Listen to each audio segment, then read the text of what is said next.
सतत केवल ज्ञान पान। बोलिए भगवान महावीर स्वामी की, आचार्य कुंद कुंद स्वामी की, आचार्य गुरुवर विद्यासागर मुनि महाराज की।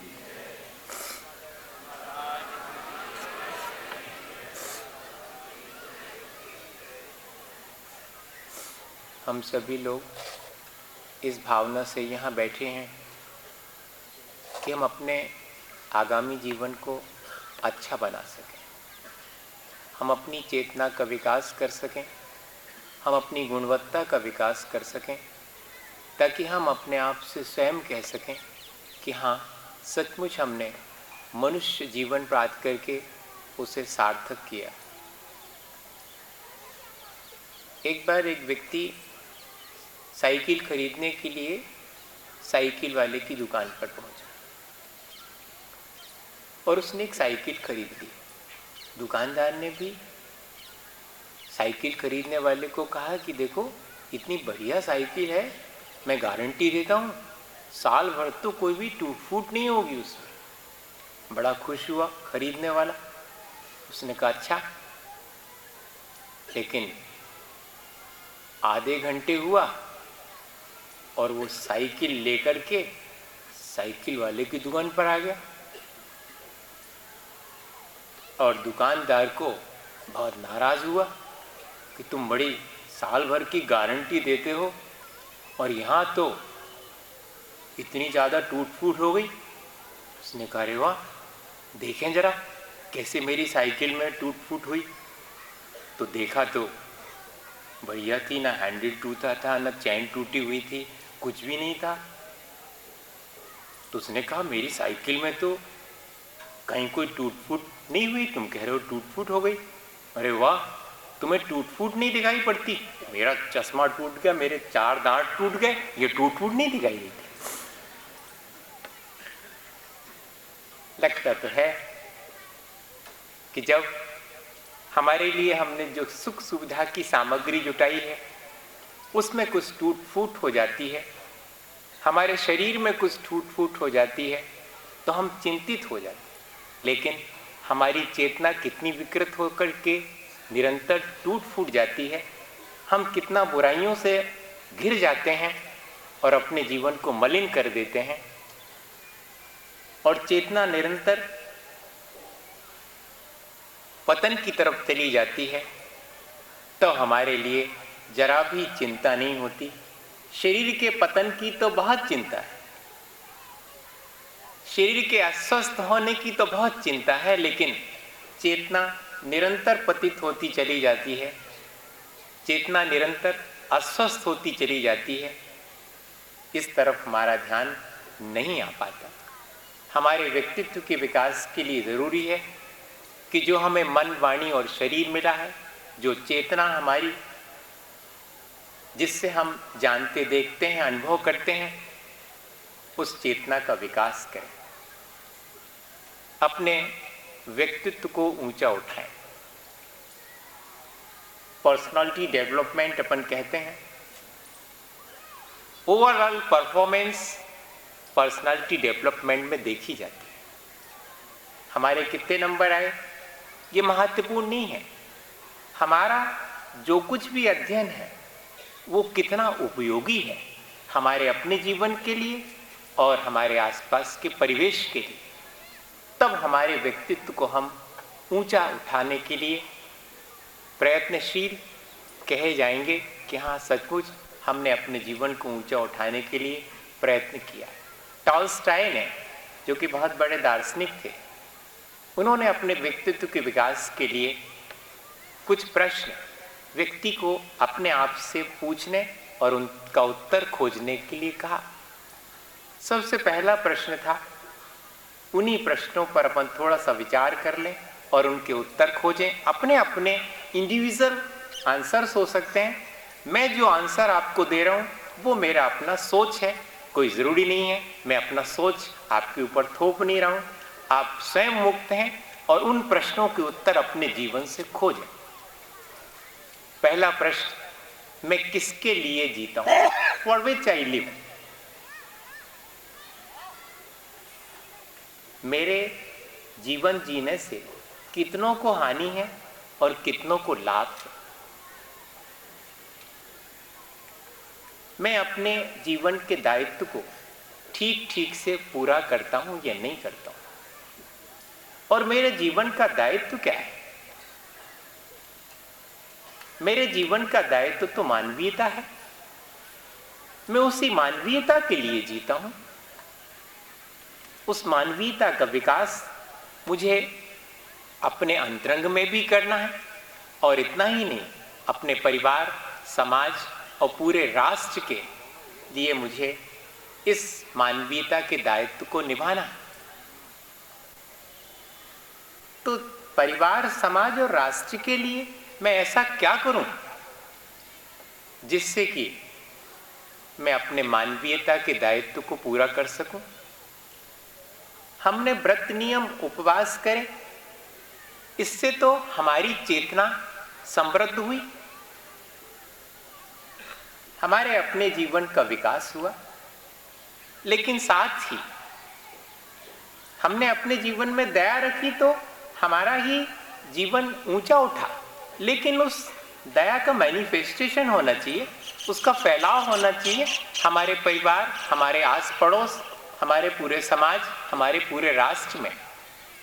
वह मानवीयता फैले हमारे द्वारा, हमारे मन, वाणी और शरीर से हम ऐसा कुछ करें जिससे कि यह दया जो मेरे भीतर मैंने संचित की है उसका विस्तार सब दूर हो। मेरा अपना कोई राष्ट्रीय चरित्र भी हो। मेरा अपना चरित्र का विकास तो मैं व्रत, नियम करके करता ही हूँ, लेकिन राष्ट्रीय विकास के लिए, सामाजिक विकास के लिए, मानवीयता के विकास के लिए मैं क्या करता हूँ, यह मुझे जरूर प्रश्न अपने आप से पूछना चाहिए और उसका उत्तर ढूंढना चाहिए। एक वृद्ध थे, वो ट्रेन में यात्रा कर रहे थे। उन्होंने देखा कि एक नवयुवक बुरा नहीं माने, सभी नवयुवक ऐसा ही करते हो ऐसा कोई ज़रूरी नहीं है। हम अगर ऐसा करते हो तो हमें विचार करना चाहिए कि हम ऐसा क्यों करते हैं, क्या हमें ऐसा करना ठीक है? अपने आप से पूछें। किसी को उलाहना देने की, किसी पर कमेंट करने की कोई आवश्यकता नहीं है। उस नवयुवक ने केले खाए और छिलके वहीं पर कंपार्टमेंट के अंदर फेंक दिए। डस्टबिन भी थी, वो चाहता तो डस्टबिन में डाल सकता था, लेकिन नहीं डाले, आदत ही नहीं है। विट्ठल भाई पटेल कह रहे थे कि कचरा फैलाओ नहीं। अनुशासन हमें अहिंसा और वीतरागता की तरफ ले जाता है। हम अनुशासन सीखें। कचरा फैलाने से आशय उनका यही था कि मुझे अवसर मिलेगा सफाई करने का।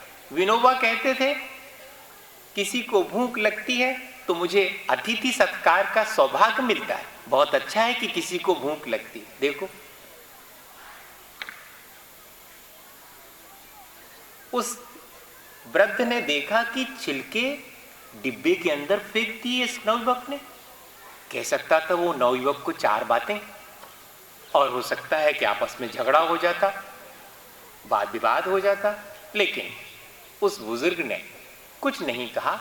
वो केले की दोनों छिलके उठाए, 2 केले खाने के बाद फेंक दिए थे उसने, तो उठाए और अपने कोट की पॉकेट में रख लिए। लोगों ने देखा तो बड़े आश्चर्य हुए, हंसने लगे। अपन भी हंसेंगे। इस तरह की अच्छी अच्छी बातों से दूसरे के अंदर देख कर के मन को हंसी ही तो आती है। जब हम कॉलेज में पानी छानने के लिए पॉकेट से कपड़ा निकालते थे और फिर पानी छानते थे तो लोग कमेंट करते थे, आगे ब्रह्मचारी जी, आगे पंडित जी, ऐसा कमेंट कर रहे हैं। लेकिन मैं कमेंट करने से बदल जाऊं, ऐसा मेरा अपना निर्णय नहीं होना चाहिए। मैं अच्छा काम कर रहा हूं तो कोई कुछ भी कहे।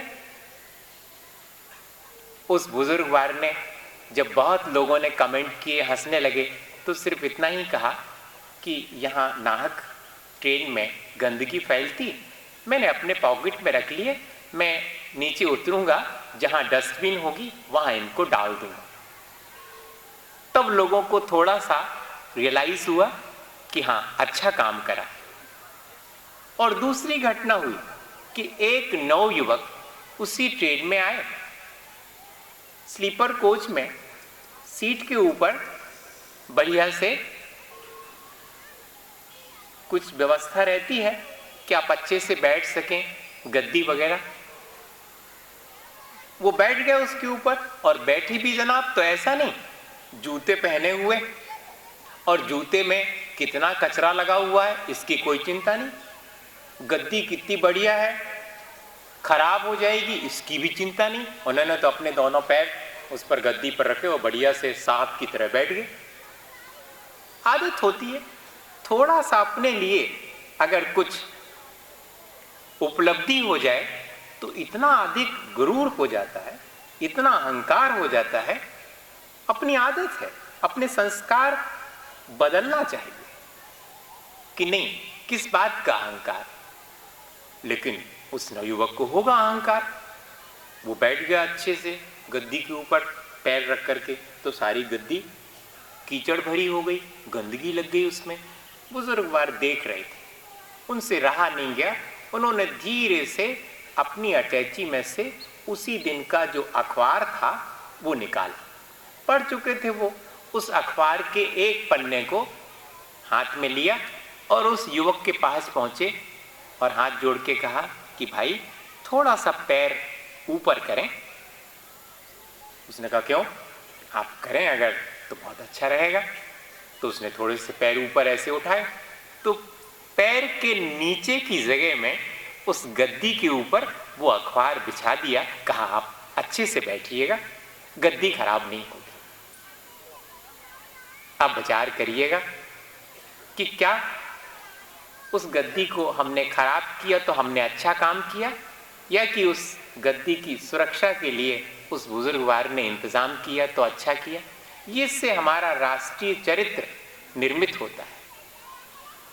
हम कितने अधिक मानवीयता का ध्यान रखते हैं, किसके लिए जी रहे हैं। हम उस मानवीयता के लिए, अपने दायित्व की पूर्ति के लिए जी रहे हैं। ये प्रश्न का उत्तर हम आसानी से अपने भीतर खोज सकते हैं। हमारे जीवन का लक्ष्य क्या है? What is the motive of life? आखिर ऐसी क्या चीज है जो मुझे प्रेरित करती है? हमारे अलग अलग लक्ष्य होते हैं। किसी का लक्ष्य भौतिक सुख सुविधाओं की प्राप्ति करना, किसी का धन पैसे कमाना। लेकिन गांधी जी ने कहा कि जो भी हमारा लक्ष्य निर्धारित हम करें, उस लक्ष्य को पाने के लिए जो साधन अपनाएं, वो साधन पवित्र होना चाहिए। एक साहूकार दुकान पर बैठ करके साहूकारी करके कमाई करता है, उसका लक्ष्य पैसे कमाना है। और एक डाकू बंदूक लेकर के बीहड़ में डाका डालता है और कमाई करता है, पैसे कमाता है। लेकिन दोनों का लक्ष्य पैसे कमाने का होने पर भी एक का साधन पवित्र है, दूसरे का साधन अपन पवित्र नहीं मानते हैं। ठीक इसी तरह हमें अपने जीवन में सोचना है कि हमने लक्ष्य निर्धारित किया है, तो उस लक्ष्य के लिए प्राप्त करने को मैं कौन से साधन अपनाता हूं और मैंने लक्ष्य किस तरह से निर्धारित किया। दोनों चीजें। मेरा लक्ष्य मेरे अपने चेतना का विकास, मेरे अपने गुणों का विकास, मेरे भीतर आत्मीयता, अपनापन और दूसरे का भी उपकार करने की भावना धीरे धीरे डेवलप होनी चाहिए। मैं जितना अधिक दूसरे का उपकार करूंगा, जितना कम स्वार्थी होऊंगा, उतना मेरे जीवन में आनंद अधिक आएगा। होता यह है कि हमें लगता है कि हम अपना काम निकाल लें आगे वाले से, और क्या करना अपने को, अपन खुश हो जाएंगे। लेकिन क्या वास्तव में अपना स्वार्थ साध करके इतने वर्षों में हमने कोई शांति, हमने कोई आनंद पाया है वास्तव में, या कि हमने दूसरे का उपकार करके और आनंद पाया है? हम स्वयं अपने जीवन से इस चीज को एनालाइज करें और उसका उत्तर खोजें कि मैंने अपना लक्ष्य क्या सिर्फ अपने स्वार्थ की पूर्ति को बना रखा है, या कि निस्वार्थ होकर के प्राणी मात्र के कल्याण का मेरे भीतर भाव रहे, सबके प्रति सहानुभूति रहे। एक छोटी सी घटना है।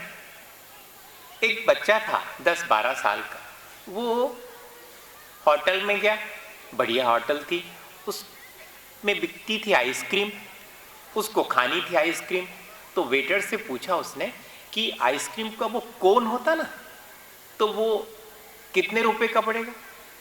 तो उसने कहा जनाब 2 रुपए का है बड़ा वाला कोन। उसने कहा और 2 रुपए का है? पॉकेट में देखा तो 2 ही रुपए थे उसके, खरीद सकता था वो। लेकिन उसने वेटर से पूछा कि क्या इससे भी कोई कम पैसे वाला छोटा आइसक्रीम का कोन मिलेगा? वेटर झुंझला गया, कह रहे तुमको लेना है तो लो, क्या भाव ताव कर रहे हो? उसने कहा हाँ है, छोटा वाला कोन भी है, वो 1.5 रुपए का है। तो उस 12 साल के बच्चे ने कहा कि ठीक है, बहुत अच्छा, मुझे वो 1.5 रुपए वाला छोटा आइसक्रीम का कोन दे दो। वेटर ने ला करके दे दिया। मजे की बात, 1.5 रुपए का आइसक्रीम का कोन उसने खा लिया और बाद में वेटर को टिप देते हैं अपन। आप आश्चर्य करेंगे कि जब वो लड़का चला गया तो वेटर ने उस प्लेट में देखा कि 50 पैसे छोड़े गए हैं। उस आइसक्रीम खाने वाले 12 बरस के बच्चे ने खा सकता था वो 2 रुपए वाले कोन से आइसक्रीम बड़े वाले से, लेकिन ये ध्यान रखा कि फिर वेटर के लिए क्या बचेगा। उसने कहा मैं 1.5 रुपए का ही खा लूंगा आइसक्रीम, 50 पैसे बचेंगे तो इसे दे दूंगा, और वो 50 पैसे छोड़ करके चला गया। यह जो एक भाव है, इससे हमारा लक्ष्य क्या है निर्धारित हो जाता। हम किस चीज को प्रायोरिटी देते हैं? हम सिर्फ अपने सुख सुविधा, अपने स्वार्थ के लिए प्रायोरिटी देते हैं, या कि हम अपने स्वार्थ को छोड़ करके दूसरे का भी ख्याल रखते हैं? हमारा लक्ष्य इससे निर्धारित हो जाता है। और तीसरे नंबर पर जो हमारी मौजूदा स्थिति है उसके लिए कौन जिम्मेदार है? हम जैसे हैं उस वैसे होने का कारण क्या है? What is the cause of present life?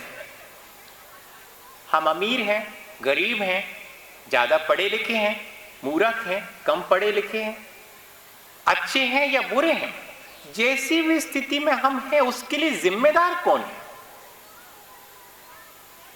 क्या ये इस तरह का होना हमारी नियति है, हमारी मजबूरी है?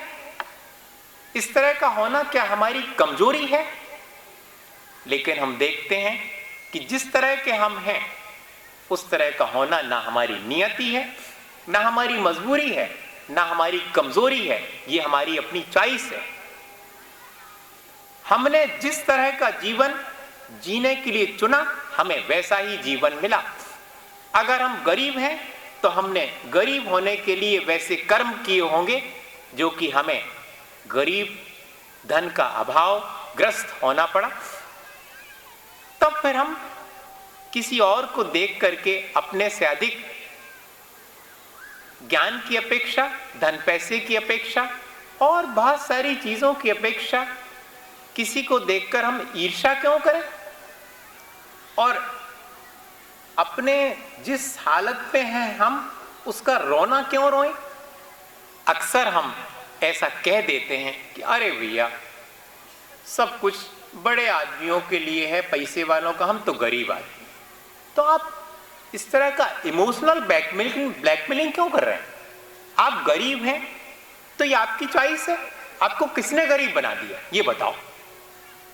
विचार करिएगा, हम जैसे हैं अच्छे या बुरे वो हमारे अपने कर्मों से हैं, हमें किसी ने अच्छा या बुरा बनने के लिए मजबूर नहीं किया है, वो स्वयं हमने चुना है। तब हम किसी से गिला शिकवा शिकायत कर कैसे सकते हैं? और हम अगर धन पैसे से समृद्ध हैं, ज्ञानवान हैं, तो इस बात का हम अहंकार कैसे कर सकते हैं? और अगर हम अभावग्रस्त और अज्ञानी हैं तो इस बात के लिए दूसरे से शिकायत या स्वयं दीनहीनता का अनुभव क्यों करें? हम बढ़ने की कोशिश करें, ऊंचे उठने की कोशिश करें। एक गरीब आदमी था, वो हर एक व्यक्ति से कहता था, 2 पैसे दे दो, तुम तो अमीर आदमी हो, मैं तो बहुत गरीब आदमी हूं, मेरे पास कुछ नहीं। ऐसे मांगता था। एक फकीर वहां से निकला, उसने भी सुना, तो गरीब आदमी से उसने कहा कि भाई तुम तो बहुत धनवान हो। उसने कहा, वाह बाबा जी, आप भी मेरे साथ मजाक करते हैं। और लोग करें तो ठीक है, लेकिन आपको तो नहीं करना चाहिए मजाक, आप बाबा जी हो गए और आप कह रहे हैं मैं भाई अमीर आदमी हूँ। अरे मेरे पास तो पहनने तक के ठीक से कपड़े नहीं, खाने पीने को पैसा नहीं, और आप कह रहे मैं धनवान हूँ। वकील ने कहा कि वास्तव में तुम्हारे पास बहुत महंगी महंगी चीजें हैं, तुम बहुत धनवान हो, अगर तुम बेचना चाहो तो मैं बिकवा सकता हूँ। बड़ा आश्चर्य हुआ। उसने कहा, मेरे पास है क्या, एक छोटा सा कपड़ा है, उस पर बैठ जाता हूँ, उसको बेचने से होगा क्या? बोले, नहीं नहीं, तुम्हारे पास बहुत कुछ है, मुझे दिख रहा है, तुम बेचने भर को तैयार हो जाओ तो मैं लाखों रुपए में बिकवा दूंगा, बहुत पैसा है तुम्हारे पास। बड़ा आश्चर्य हुआ उसको। अच्छा कैसे? मैं राजा के पास ले चलता हूं, मैं तुम्हारा सब सामान बिकवा दूंगा लाखों रुपए का। राजा के पास पहुंचा, राजा को धीरे से कान में कहा कि मैं जैसा कहूंगा वैसा ही आप हाँ कह देना। तुम अपना गरीब आदमी से कहा कि एक हाथ दे दो, राजा साहब कह रहे हैं कि 20,000 रुपये दे देंगे, और अगर दोनों हाथ देते हो तो 50,000 रुपये, और अगर आंख देते हो तो 1,00,000 रुपये। अरे बेचोगे? गरीब आदमी कह रहा कि क्यों मेरे साथ मजाक कर रहे हो, आप भी बाबा जी होकर के, ये चीजें बेचने की हैं क्या? अगर ये चीजें बेचने की नहीं है और तुम्हारे पास हैं तो तुम अपने आप को समृद्धिशाली क्यों नहीं समझते? क्यों अपने आप को दीनहीन और गरीब मानते हो? तुम तो बहुत रिच हो, तुम तो बहुत धनवान हो, तुम्हारे पास कितनी कीमती चीज है। तुम्हारे पास 2 हाथ हैं, तुम्हारे पास मस्तिष्क है, तुम्हारे पास इतनी शक्ति है, तुम आंखों से देख सकते हो। हम अपने जीवन का इस तरह से जो हमें मिला है उसका सम्मान करें, रिवरेंस ऑफ लाइफ। प्राणी मात्र के भीतर जो चेतना धड़कती है, चाहे अमीर हो चाहे गरीब हो, लेकिन उस चेतना का सम्मान करें। हमारे अंदर भी जो चेतना है उसका सम्मान करें, वही हमारी समृद्धि का कारण। और चौथी चीज कि मुझे किस तरह जीना चाहिए। जब मैंने अपना लक्ष्य निर्धारित कर लिया है तो मुझे जीना किस तरह चाहिए, लाइफ स्टाइल क्या होनी चाहिए, ये तो मुझे निर्धारित करना पड़ेगा। मैं जैसा जीना चाहूं वैसा जी सकता हूं, ये मेरी अपनी चॉइस है। इसके लिए भी मुझे किसी से मर्सी अपील नहीं करनी, मुझे किसी से कि मेरा जीवन ऐसा हो जाए इसकी दया की भीख नहीं मांगनी है। मैं अपने दोनों हाथों से, मैं अपने परिश्रम से अपने भाग्य को भी बदल सकता हूं। बस सिर्फ ये है कि मुझे कैसे जीना है ये मुझे निर्धारित करना पड़ेगा। मुझे अत्यंत सरल, सहज और संवेदनशील होकर के जीना है, ये मुझे उसका उत्तर स्वयं अपने भीतर खोजना पड़ेगा। और मुझे कर्म इस तरह करना है जैसे कि सूरज उगता है तो कभी ये नहीं पूछता कि पहले ये बताओ कि कितने लोग उठोगे सुबह जागोगे, तब तो मैं जरा सोच करके उगूंगा। कितने कमल खिलेंगे, जब ये सब निर्धारित हो जाए पहले। अच्छा, और जब मैं उगूंगा तो मेरा वीडियो बनाओगे कि नहीं? नहीं, देखो तब तो मेरा उगना सार्थक होगा। ऐसा वो कुछ पूछता है क्या? वो तो उग जाता है, वो अपना कर्तव्य करता है अत्यंत सहज होकर के। हम भी जो कर्म करें, चाहे पढ़ने का हो, अत्यंत सहज होकर। नहीं तो एग्जामिनेशन फोबिया, एक भय हमारे भीतर व्याप्त हो जाता है कि अरे हम तो नहीं पढ़ पाएंगे, हमसे तो होगा नहीं। नहीं भैया, मन के हारे हार है। हम अपने मन से क्यों हारे? क्यों हम नेगेटिव थॉट्स लाएं? हम अपने मन में आशान्वित होकर के कर्म करें, सहज होकर के कर्म करें, उस कर्म का बोझ अपने ऊपर ना लें। हमारी जितनी क्षमता है उसको हम लापरवाही से व्यर्थ नहीं करेंगे, हम अपनी क्षमता का सदुपयोग करें। जितनी हमारी क्षमता, और कर्म हार्दिक होकर के करें, अत्यंत हृदय से करें, भावनाओं से प्रेरित होकर के करें। 1 रुपये कागज का है, उसकी क्या कीमत है? अगर उस 1 रुपये के नोट को जलाओ तो 1 बूंद पानी गर्म होगा और ज्यादा वैल्यू नहीं उसकी, लेकिन उसके ऊपर लगी मोहर, 1 रुपये की मोहर उस कागज के टुकड़े पर लगी होने से वो 1 रुपये का चलता है। 100 रुपये का हो तो 100 रुपये का चलता है। वो मोहर कीमती है कागज के टुकड़े पर। ठीक इसी तरह हमारे कर्मों पर अगर भावनाओं की, सद्भावनाओं की मोहर लगी हो तो वो हमारा कर्म हमारे लिए बहुत महत्वपूर्ण हो जाता है। हम अपनी भावनाओं को कर्म करते समय संभालें।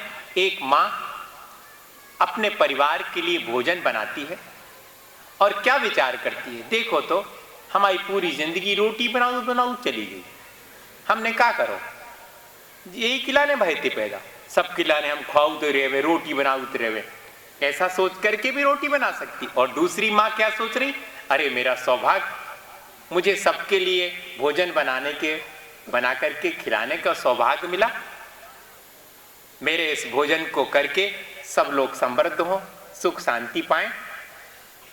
ऐसी भावना रख करके भी तो भोजन बना सकती है। मैं तो एक उदाहरण दिया कि कोई भी कर्म करें, उस कर्म के पीछे हमारा नेगेटिव सोच ना रहे, हम हमेशा पॉजिटिव ही सोचें, ये हमारे जीने का स्टाइल हो। और लास्ट में मृत्यु को हम क्या समझते हैं, जीवन के बारे में तो हमने समझ लिया, मृत्यु के बारे में हमारा सोच क्या है? क्या मृत्यु से हमारा जीवन नष्ट हो जाता है या कि शरीर नष्ट होता है? कहते तो ये है देहावसान हुआ, कोई ये नहीं कहता कि आत्मावसान हो गया, कहता है क्या? नहीं, देहावसान हो गया। बहुत स्पष्ट है कि देह मर गई, मैं थोड़ी मारा, मैं तो फिर भी ज्यों कहते हूं। यानी मृत्यु मुझे नहीं मार पाती, ये मेरे जीवन में क्लियर होना चाहिए। मुझे मृत्यु से भयभीत होने की आवश्यकता नहीं है, मुझे मृत्यु को जीतने के लिए प्रयास करना चाहिए। मुझे जब तक मृत्यु नहीं आई तब तक इस तरह जी लेना चाहिए जीवन को भरपूर कि मेरा जीवन सार्थक हो जाए। मुझे अपने जीवन से मरते समय शिकायत ना रहे कि मैं ठीक ढंग से जी नहीं पाया, मुझे जो जो कर लेना था, अब मरण निकट आ गया है, मैं कुछ नहीं कर पाया, बल्कि मरण को आते देख करके मैं प्रसन्न होकर कह सकूं कि ठीक है, मैं मरने तैयार हूं, मैं मरूंगा थोड़ी, शरीर मरेगा, मुझे जो जीवन में करना था वो मैंने पूरा कर लिया। एक कलाकार था, बहुत बड़ा कलाकार, बहुत प्रसिद्धि थी उसकी। एक बार क्या हुआ, वो बाहर बहुत कम निकलता था, शहर में घूमने तो जाते ही नहीं था, इतना व्यस्त रहता था अपने चित्र बनाने में। एक बार ऐसा हुआ कि वो बाहर घूमने निकला तो उसने टहलते समय देखा कि एक आदमी के तो एक हाथ ही नहीं है। उसने कहा अरे वाह, इसके हाथ ही नहीं है, बड़ा आश्चर्य हुआ। एक और देखा, उसके दोनों ही हाथ नहीं थे। एक और देखा तो उसके पैर ही नहीं थे। अब तो वो बड़ा डिप्रेस हो गया कि हाथ नहीं है और पैर भी नहीं है। और मजा ये कि अगली क्षण उसने देखा कि एक व्यक्ति की आंख ही नहीं है। अब उसके भीतर अत्यंत निराशा छा गई जीवन के प्रति, मृत्यु से अत्यंत भयभीत हो गया। मुझे भी अगर कभी ऐसा हुआ, मेरा हाथ नहीं रहा, मेरे पैर नहीं रहे, मेरी आंख फूट गई, तो क्या करूंगा मैं? अब उसने चित्र बनाना छोड़ दिया, बड़ी वैराग्य की बातें करने लगा। कोई कहता था कि अरे चित्र क्यों नहीं बनाते? बोले क्या बनाना चित्र, कभी हमारे हाथ खराब हो जाए, कभी हमारे पैर टूट जाएंगे किसी न किसी दिन, कभी हमारी आंख फूट जाएंगी, हम क्या करेंगे? बड़ा निराश होकर के उसने अपना जीवन शेष बिताना शुरू किया। लोगों ने बहुत समझाया कि भैया तुम्हारे हाथ थोड़ी टूट रहे हैं, तुम्हारे पैर थोड़ी टूटे हैं, तुम्हारी आंख थोड़ी फूट गई है, लेकिन उसके कुछ समझ में नहीं आया। उसको तो भीतर अनकॉन्शियस में ये बात बैठ गई कि किसी भी दिन मेरे साथ भी ऐसा ही सब कुछ हो सकता है। हुआ कुछ नहीं है, मरने से पहले मर जाते हम, मरने के डर से जी नहीं पाते ठीक से। और वही उसके साथ हुआ। उसके गुरुजी ने सुना कि मेरा शिष्य विड्रॉ कर लिया लाइफ से। मृत्यु का भय हमें जीवन से विमुख ना करे। इतना ही मुझे मृत्यु के बारे में आपसे कहना है।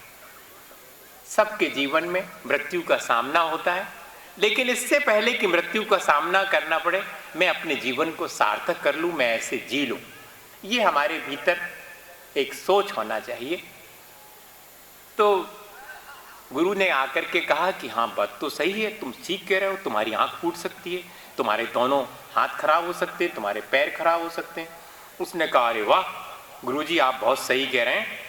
इतने सारे लोग हमेशा यही कहते थे, तुम्हारे थोड़ी हाथ खराब होंगे, तुम्हारे थोड़ी पैर खराब होंगे। लोग समझते नहीं थे। आप बिल्कुल सही समझ रहे हैं, मेरे तो हाथ खराब हो सकते हैं, मेरे पैर खराब हो सकते हैं, मेरी आंख फूट सकती है। आपने बहुत ठीक कहा।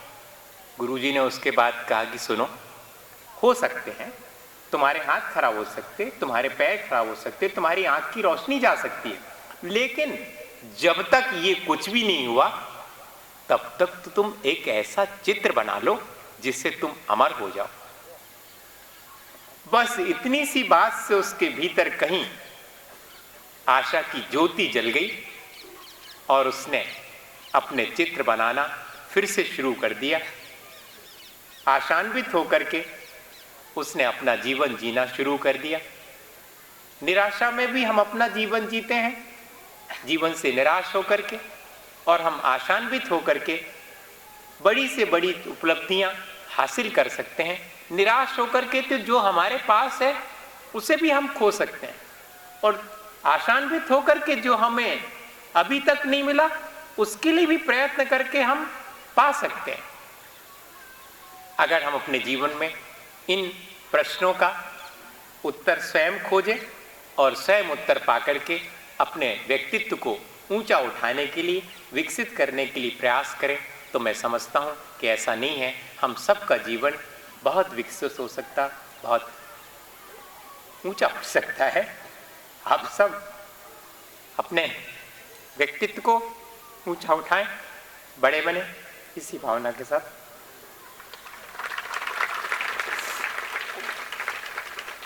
निराशावादी जीवन के दृष्टिकोण को बदलते हुए हम आशावादी बने और इस प्रकार बेहतर इंसान बनने के जीवन में कुछ सूत्रों को हमने सुना।